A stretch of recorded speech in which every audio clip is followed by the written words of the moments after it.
The emergency alarm screamed through the Velen Council chambers. Chancellor Lyra's gentle hands trembled as she watched the displays.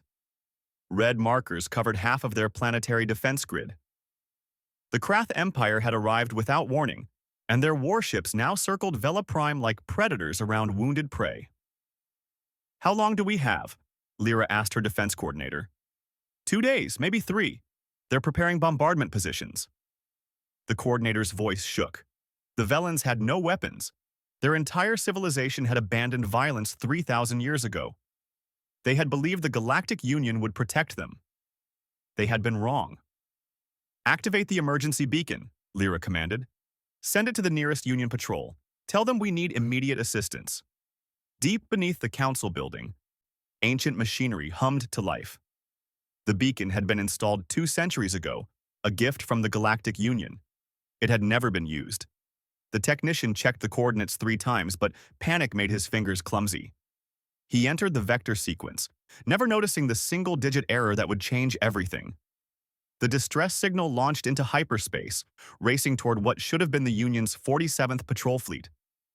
Instead, the signal curved through an uncharted region of space, passing through sectors marked with warning beacons.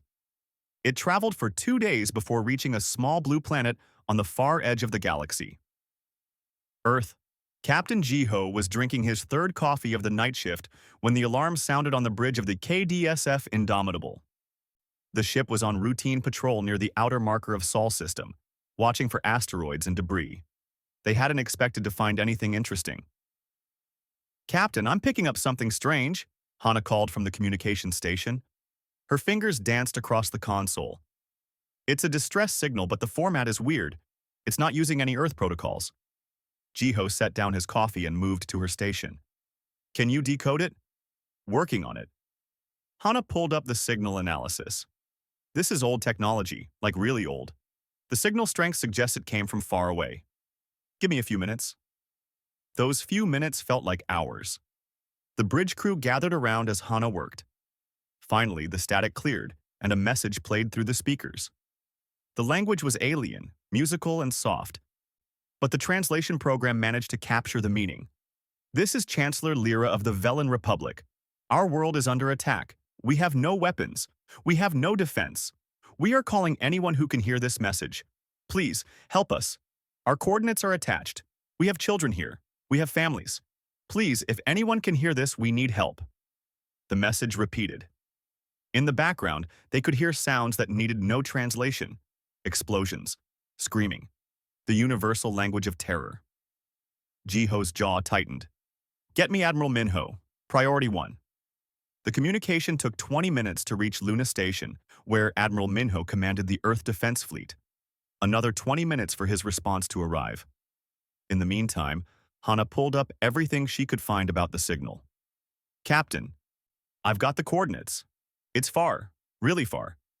At least 3 days at maximum jump speed." She paused. "There's something else. These coordinates pass through Sector 447Z.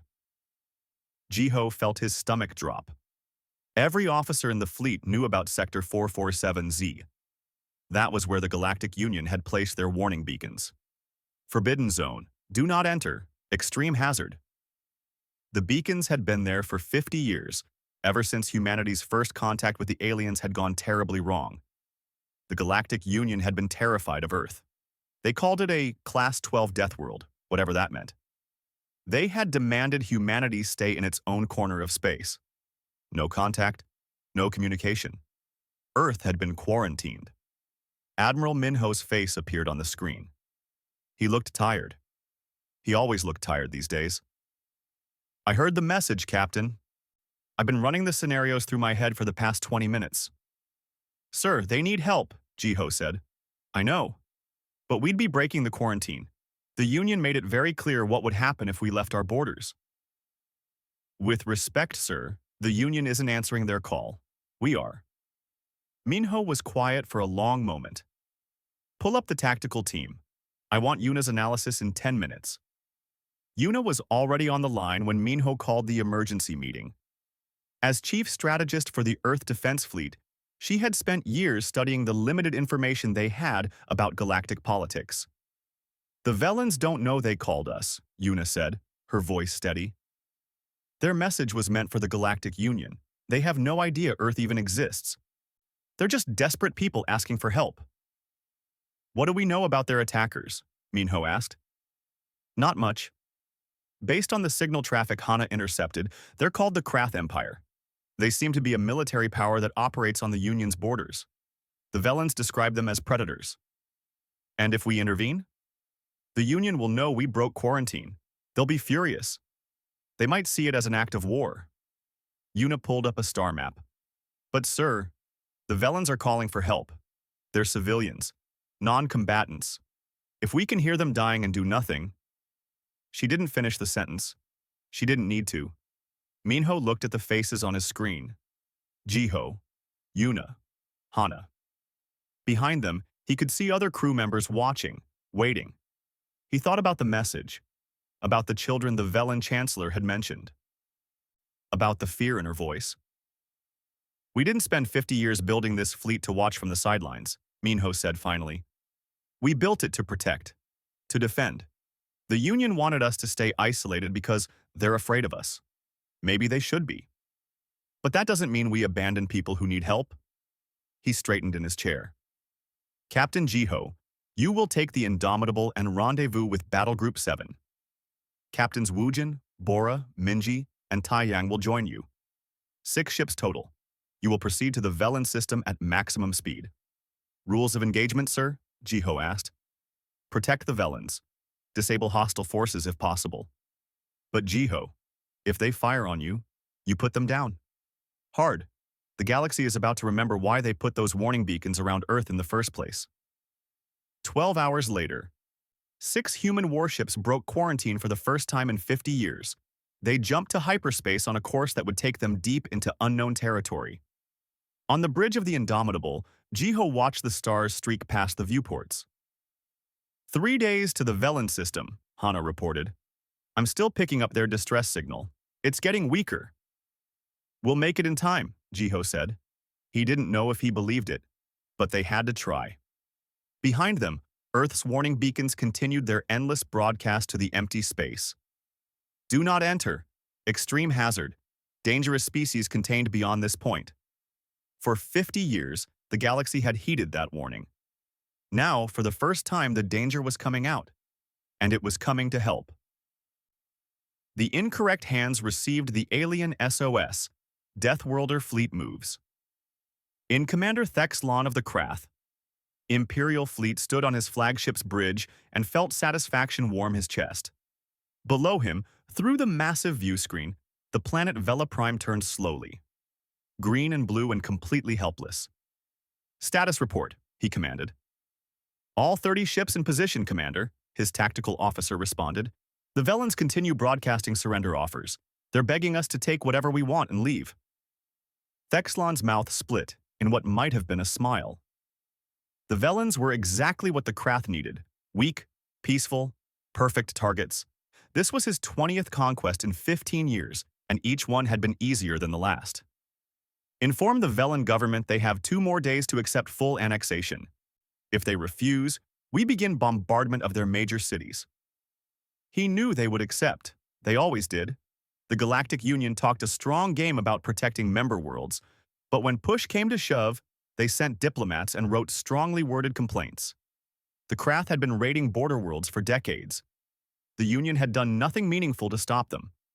On the surface of Vela Prime, Chancellor Lyra watched the Krath ships through her office window.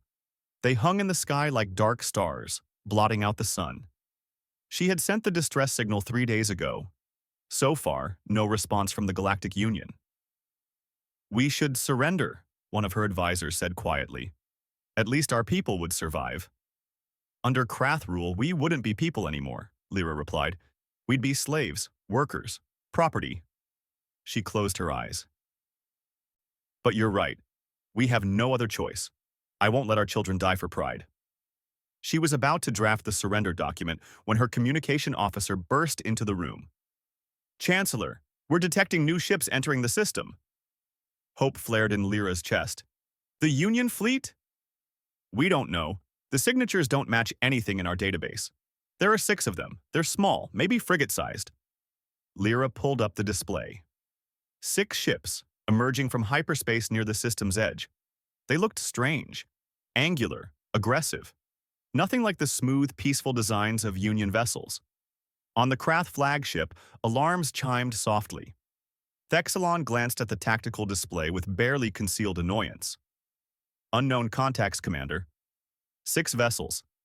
They're approaching our position. 6? Thexelon laughed. Against our 30? Scan them. Find out which foolish species decided to interfere. Scanning now, sir. Strange, the design doesn't match any known civilization in the database. Hull composition is unusual, very dense. They're using primitive fusion drives for sublight propulsion. Primitive? Thexelon felt his confidence grow. Open a channel. Let's educate these fools about Krath territory. The communication went out, translated into a dozen common languages. Unknown vessels, you are entering Krath Imperial territory. Turn back immediately or be destroyed. This is your only warning. For a long moment, there was silence. Then a response came back. The language was completely unknown to the Krath computers, but the translation program worked overtime to make sense of it. This is Captain Jiho of the Earth defense ship Indomitable. You are attacking a civilian population. You have 30 minutes to withdraw all forces from this system. This is your only warning. Thexelon stared at the communication console. Then he started laughing. His bridge crew joined in. Earth? Where was Earth? The database had no record of any civilization by that name. And these tiny ships were giving him warnings? Captain Jiho, Thexelon replied, his voice dripping with mockery. I suggest you turn around and return to whatever primitive rock you crawled from. You are outnumbered 5-1. Leave now, and I'll let you live. The response was immediate and cold. 29 minutes. Thexelon's amusement faded. Tactical, target the lead ship. Fire a warning shot across their bow. Let's show them what real weapons look like.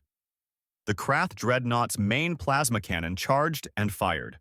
A bolt of superheated matter screamed across space toward the human vessel.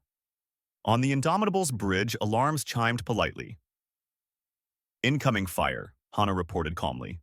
Plasma torpedo. Impact in 3 seconds. Point defense? Jiho asked. Already handled it, sir, Hyun said, from tactical. Barely registered on the threat board. Should I return fire? Not yet. Let them dig their grave deeper. The Krath watched in confusion as their torpedoes simply vanished before reaching the human ship. Point defense systems moving at speeds they could barely track had shredded the plasma bolt into harmless particles. What just happened? Thexelon demanded. Sir, they intercepted our shot. Their defensive systems are extremely fast. Faster than anything in the Union. Fire again, full salvo, all forward batteries. 20 plasma torpedoes launched from the Krath flagship and supporting vessels. They lit up space like falling stars. On the Indomitable, Hyun didn't even bother reporting them individually. Multiple incoming. Point defense is handling it. Sir, they're not even stressing our systems. These weapons are weak. Jiho watched the tactical display. The Krath were firing everything they had. The human ships weren't even bothering to dodge. The point defense lasers, designed to intercept missiles moving at significant fractions of light speed, found the relatively slow Krath weapons to be easy targets. 28 minutes, Jiho said calmly. They're not listening. On the surface, the Velans watched in amazement. The 6 unknown ships sat in space, completely unfazed by the Krath bombardment. Weapons fire that should have destroyed them was simply vanishing before impact. Who are they? Lyra whispered. Thexelon felt the first real flutter of concern in his chest. All ships, attack formation. Converge on those vessels. If our weapons won't work at range, we'll close in and overwhelm them.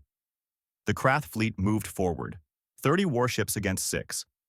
They filled space with weapons fire. Plasma, lasers, kinetic missiles, everything they had. The human ships sat perfectly still, letting the storm wash over their shields. Not a single shot penetrated. Sir, the Krath tactical officer said, his voice shaking now. Their shields aren't even dropping. Our weapons are having no effect. That's impossible, Thexlon roared. What are those ships made of? On the Indomitable, Salmon checked her engineering readouts with mild interest. Captain, their weapons are operating at about 400 terawatts. Our shields are rated for 50 petawatts. They'd need to hit us for about 3 hours straight just to drain half our shield capacity. Noted, Jiho said. He checked the timer. 25 minutes. They've made their choice. He opened a channel to the other human ships. All vessels, you are weapons-free. Disable their ships. Try to keep casualties to a minimum, but protect yourselves first. Understood, came the responses from the other 5 captains.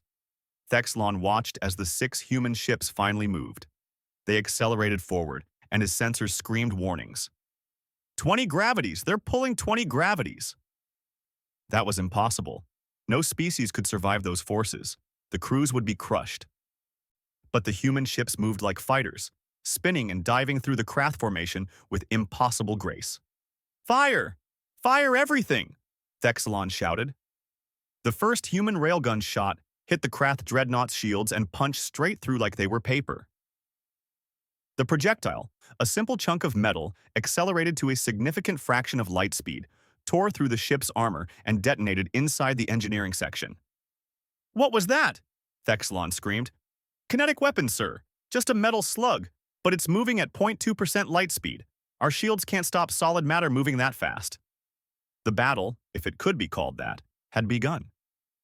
And the Krath Empire was learning a terrible lesson. They had picked a fight with the wrong species. They had threatened people under the protection of Earth. And Earth's children did not forgive easily. The incorrect hands received the alien SOS, Deathworlder fleet moves. In the Krath Imperial fleet had never experienced true combat. For decades, they had terrorized peaceful species with threats and overwhelming numbers. Their ships were designed to look intimidating, to make weaker civilizations surrender at first sight. They had no experience fighting an enemy that could fight back. The human fleet showed them what real war looked like. Captain Wu Jin's ship, the KDSF Horizon, rolled through a barrage of Krath fire without even slowing down.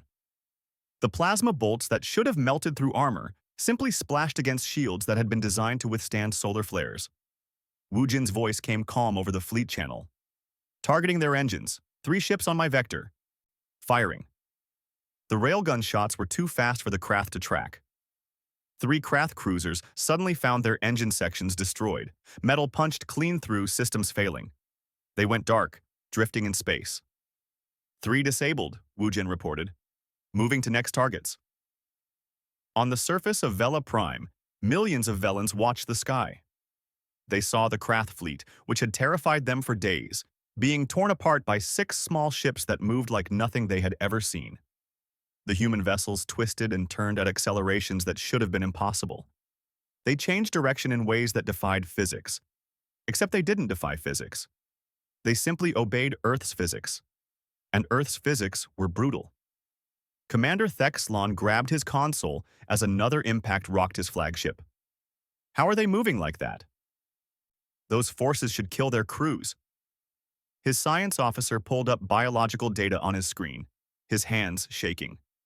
Commander, I'm reading life signs from their ships. But the gravity forces they're experiencing would crush any known species. They're pulling maneuvers at 20 gravities. No one can survive that. Then how?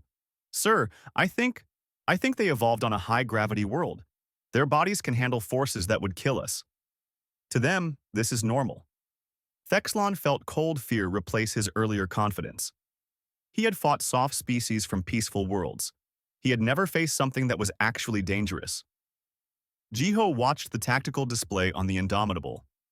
The Krath were trying to organize a counterattack, but they moved slowly, like they were fighting in slow motion. Their ships turned like cargo haulers. Their weapons tracking was sluggish. These weren't warships. These were bullies' toys. Hana, open a channel to the Krath flagship. Channel open, sir. Commander Thexlon, this is your last chance. Surrender now. Power down your weapons and prepare to be boarded. If you refuse, we will disable every ship in your fleet. Thexlon stared at the communication with hate in his eyes. Surrender? To 6 ships? The Krath Empire would never... Another railgun shot tore through his shields and took out his main weapons array. Alarms screamed through the bridge. More of his ships were going dark. In 5 minutes, he had lost half his fleet. "All ships, retreat!" he shouted. "Jump to hyperspace!" But the human ships had already moved to cut off escape vectors. They weren't just attacking. They were hurting the Krath fleet, controlling their movement, forcing them into a smaller and smaller space. "Hyperspace drives are offline," his navigator reported. "They hit the jump generators. We can't escape." Jiho's voice came over the channel again. "You can't run.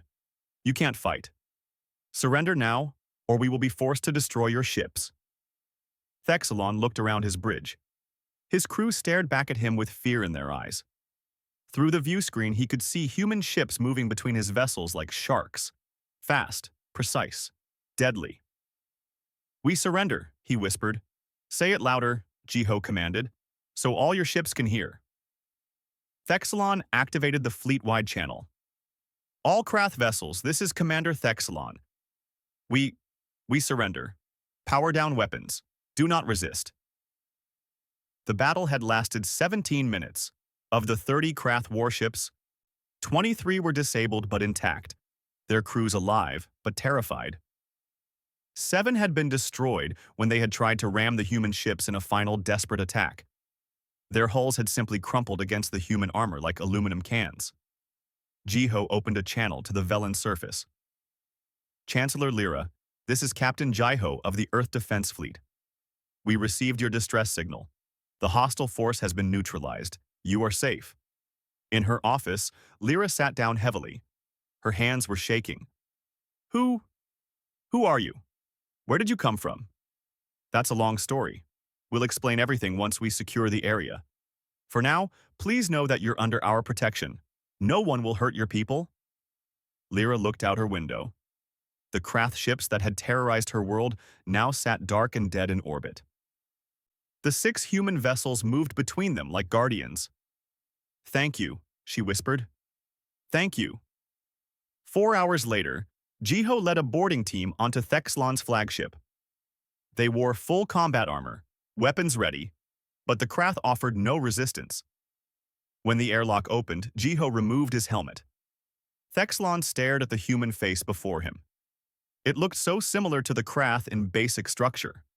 2 eyes, nose, mouth.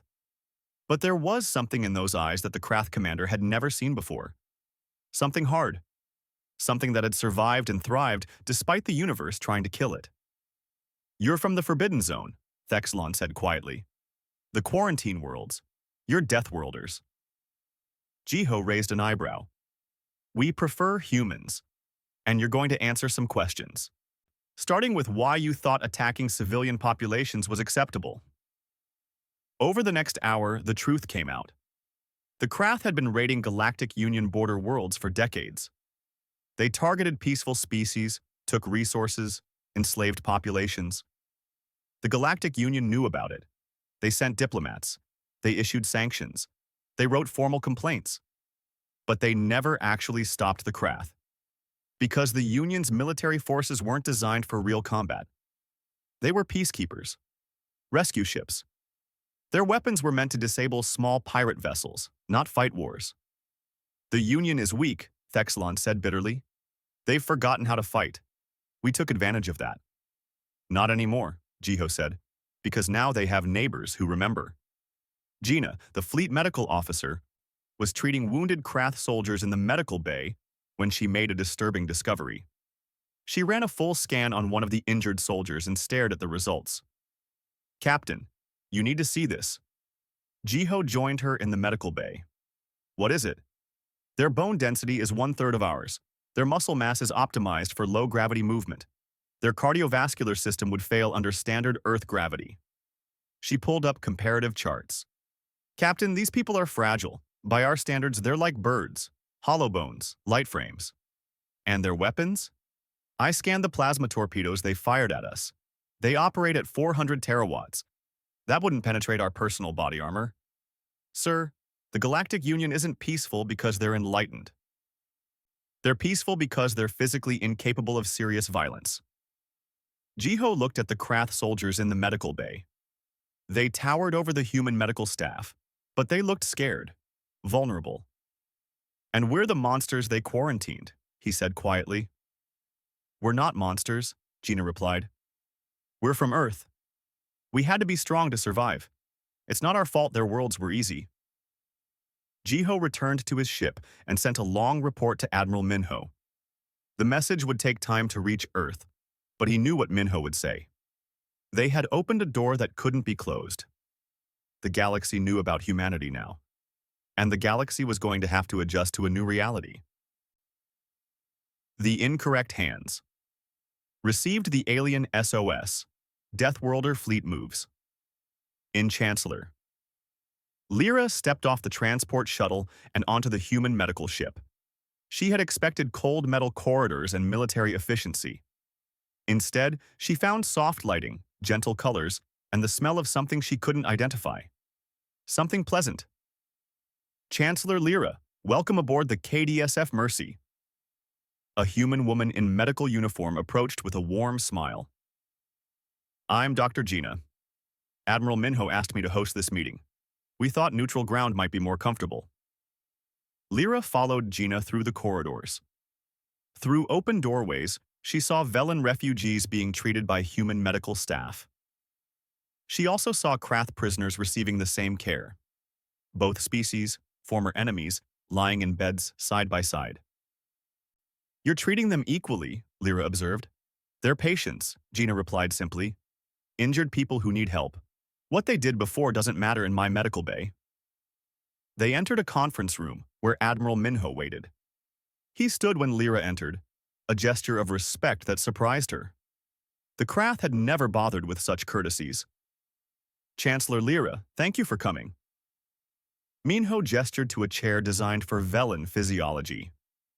"I know this meeting is unusual. You have questions, we have answers. Please, ask anything." Lyra settled into the chair. She had prepared speeches, diplomatic language, formal questions. Instead, she asked what had been bothering her since the battle ended. "Why did you come? Your ships don't match any Galactic Union design. You're not part of our alliance." "Yet you answered our call." "You called for help," Minho said. "We heard. That's enough. But what do you want in return? Territory? Resources? Trade agreements?" Lyra leaned forward.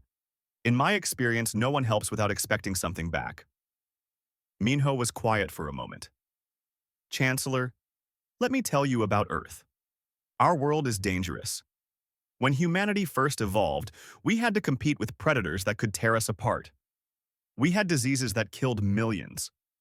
We had weather that could freeze or burn entire populations. We had other humans who wanted to conquer and destroy." He pulled up images on the display. "We learned something important over millions of years. We learned that survival means helping each other, that protecting the weak makes the whole group stronger. We built civilization on the idea that people should help people." "But you're so strong," Lyra said. "Your ships destroyed the Krath fleet in minutes. You could take anything you want." "We could," Minho agreed. "But that's not who we are. Earth made us strong so we could survive. We choose to use that strength to protect, not to conquer." Lyra wanted to believe him, but she had seen too much of the galaxy's cruelty. "Forgive me, Admiral, but the Galactic Union will not see it that way. You broke quarantine. You interfered in Union space. They will see you as a threat." "Let them," Minho said. "We'll deal with that when it comes. Right now, my concern is making sure your people are safe. Do you want us to stay until you feel secure? We can leave defense platforms, communication relays.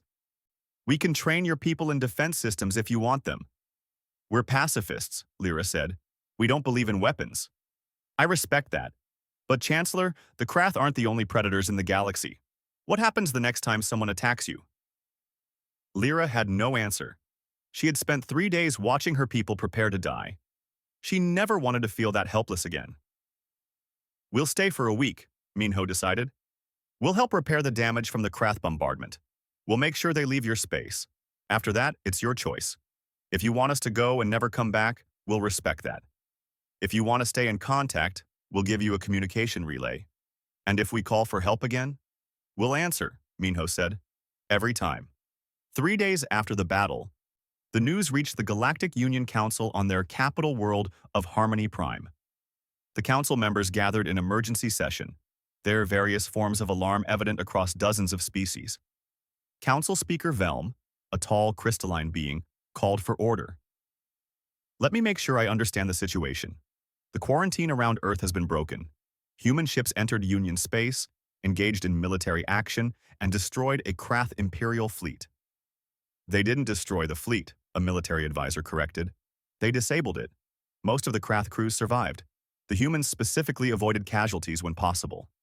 That's not the point, another council member shouted. Earth is a restricted world. We quarantined them for good reason. They're dangerous. They saved the Velans, someone else pointed out. Where were our peacekeepers? The chamber erupted into argument. Through the chaos, a quiet voice spoke from the back of the room. I was there. Everyone turned. Commander Thexlon stood at the entrance, flanked by Union security. He looked smaller somehow. Defeated. Let him speak, Velm ordered. Thexlon walked to the center of the chamber. I commanded the fleet that attacked Vela Prime. I thought it would be easy. The Velans are peaceful. The Union never sends real military response. I've raided 20 border worlds and faced no consequences. You confess to these crimes? Velm asked. Yes. Because they don't matter anymore. What matters is what I saw. Thexlon looked around the chamber. The humans fight like nothing you've ever seen. Their ships move at accelerations that should kill their crews. Their weapons punch through our best shields like paper. They disabled 30 warships in 17 minutes. The chamber was silent now. But that's not what scares me, Thexlon continued. What scares me is that they could have killed us all. Easily. And they didn't. They captured us. They treated our wounded. They gave us food and water. One of their doctors spent 6 hours operating on my tactical officer to save his life. His voice cracked. Why would they do that? We were their enemies. What are you saying? Velm asked quietly. I'm saying we created the quarantine because we were afraid. We saw Earth's violence and assumed humans were monsters. But maybe we're the weak ones. Maybe we've spent so long in peace that we forgot what real strength looks like. Thexlon met the speaker's eyes. The humans are strong enough to destroy any of us, but they're also strong enough to show mercy, to protect the weak, to help those who call for aid. We should be grateful they're on the right side. As Thexlon was led away to face trial, the council chamber remained silent. Finally, Velm spoke. What do we do? No one had an answer. Earth had changed the rules of the galaxy, and no one knew what came next. In his office, Velm received a private communication from an encrypted source. 17 border worlds, all of them targets of piracy or aggression, all of them abandoned by Union protection. Their message was simple. We know Earth answered the Velans' call. If we ask for help, will they answer ours? Velm looked at the list of worlds. Good people, peaceful species, all of them living in fear because the Union had no teeth. He thought about deleting the message, about pretending he had never seen it. Instead, he forwarded it to his military advisors with a single question. What happens if they say yes? Orange, the incorrect hands, received the alien SOS. Deathworlder fleet moves. In the Earth Defense Council met in an underground facility beneath Geneva. The room was designed for exactly this kind of crisis. Representatives from every major nation sat around the circular table, their faces projected on screens from around the world. At the head of the table, Admiral Minho stood with a data pad in his hand. The situation is evolving faster than we anticipated, Minho began. Since our intervention at Vela Prime, we've received 47 direct communications from border worlds requesting protection. 17 of those are formal requests for defense agreements. How is that possible? The Chinese representative asked. We've been in quarantine for 50 years. How do they even know how to contact us? The Velans gave them our communication protocols, Yuna explained from her position at Minho's side. Chancellor Lyra has been telling everyone who will listen about what we did. The story is spreading through the Galactic Union like fire. And the Union's response? The American representative asked. They sent a diplomatic fleet to Luna Station. 12 ships, all observers and ambassadors. They're demanding we return to quarantine immediately. Minho pulled up an image of the Union fleet. They're staying well outside our weapons range. They're afraid of us. Good, the Russian representative said bluntly. Let them be afraid. They abandoned those worlds to raiders and pirates. We helped. They should be grateful. They're not, Yuna said. They see us as a threat to galactic stability. In their view, we're an unknown military power that just proved we can destroy anyone who opposes us. The Indian representative spoke up. What do we want? Do we want to join the Galactic Union? Do we want to conquer? Do we want to isolate again? Minho looked around the room. None of those options feel right. We didn't break quarantine to start an empire. We did it because people needed help and no one else was answering. Then what do you propose? Minho pulled up a document on the main display. I propose the Accidental Guardian Protocol. We offer protection to any world that requests it, but we don't interfere in their internal affairs. We don't demand tribute. We don't establish military bases without permission. We simply respond when someone calls for help. The room was quiet. Finally, the Brazilian representative spoke. You're suggesting we become the galaxy's emergency response team? In a way, yes. The Galactic Union can't protect these worlds. They don't have the military capability. But we do. We use our strength to defend those who can't defend themselves. What about expansion? The Japanese representative asked. What about resources? Earth's population is growing. We need space to expand. We negotiate for that like civilized people, Minho replied. We trade. We make agreements. We don't take what we want just because we can. We prove to the galaxy that strength doesn't equal tyranny.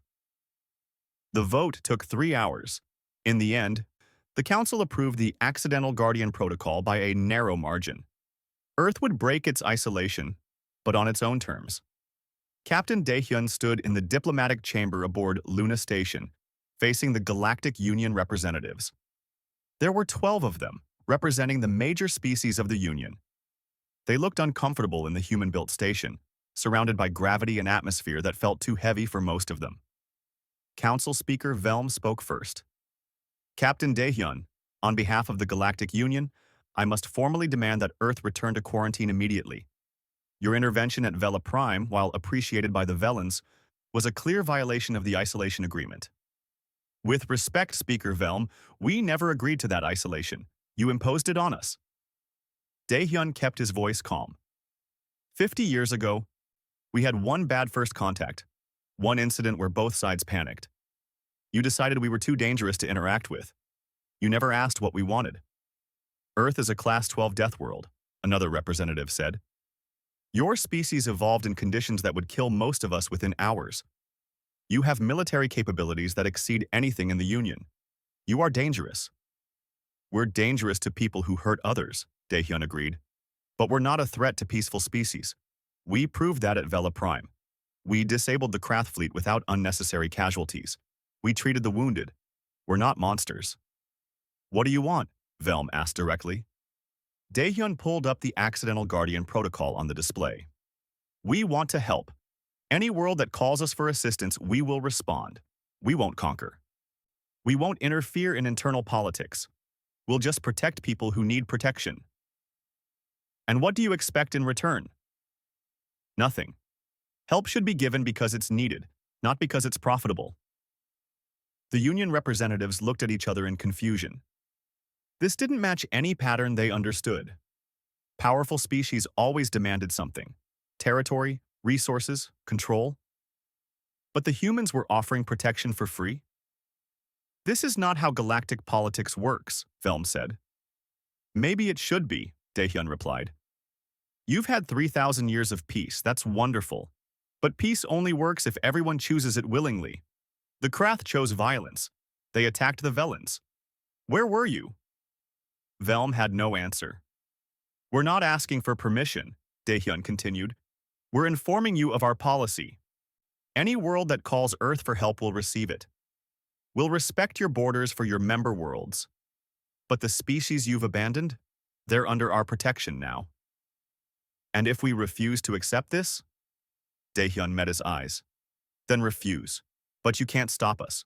We both know that. You can either work with us or against us. I'd prefer to work together. The negotiations lasted 2 weeks. In the end, the Galactic Union agreed to a compromise. Earth would be granted limited contact status. Human ships could travel in Union space under certain conditions. In exchange, Earth would share some of their defense technology and help train Union peacekeepers in actual combat scenarios. It wasn't perfect, but it was a start. Back on Earth in her small apartment in Seoul, Hana watched the news broadcasts with her family. The galaxy knew about humanity now. Ships were being built. Diplomatic missions were being planned. Earth was no longer alone in the universe. "Are you scared?" her younger brother asked. Hana thought about the Velen families she had seen, the ones who had been preparing to die before the human fleet arrived. She thought about the other worlds out there, living in fear, hoping someone would hear their calls. "No," she said. "I think we're ready." 6 months after the incident at Vela Prime, Chancellor Lyra stood in the new Velen Communications Center. On the wall hung a plaque, written in both Velen and English. "In gratitude to Earth, who answered when no one else would." She touched the communication relay that connected directly to Luna Station. It was a simple device, but it represented something important. Hope. The knowledge that if her people ever needed help again, someone would come. Across the galaxy, 17 other worlds had installed similar relays. More were being added every week. The Galactic Union called it concerning. The border worlds called it salvation. Humanity called it what it was: the right thing to do. In the records of the Galactic Union, the incident was officially listed as First Contact Event, Quarantine Breach, Resolution Pending. But in the stories told by millions of civilians across the border worlds, it had a different name: the day the Deathworlders came to help. And in the darkness between stars, more distress signals traveled through space, hoping to find Earth. Hoping that if the worst happened, the humans would hear them. They always did. On the bridge of the Indomitable, Captain Jiho sat in his command chair and watched the stars. His ship was on patrol near a cluster of border worlds. Peaceful species. People just trying to live their lives. The communication console chimed. Another distress signal. Another call for help. Jiho looked at Hana. She looked back with a small smile. "Plot a course," Jiho said. "Best speed." "Aye, Captain." The Indomitable turned toward the call and accelerated into the dark. Behind them, 5 more human ships followed. Ahead of them, somewhere in the vast emptiness of space, people waited for rescue. And Earth's children were coming. They always would be.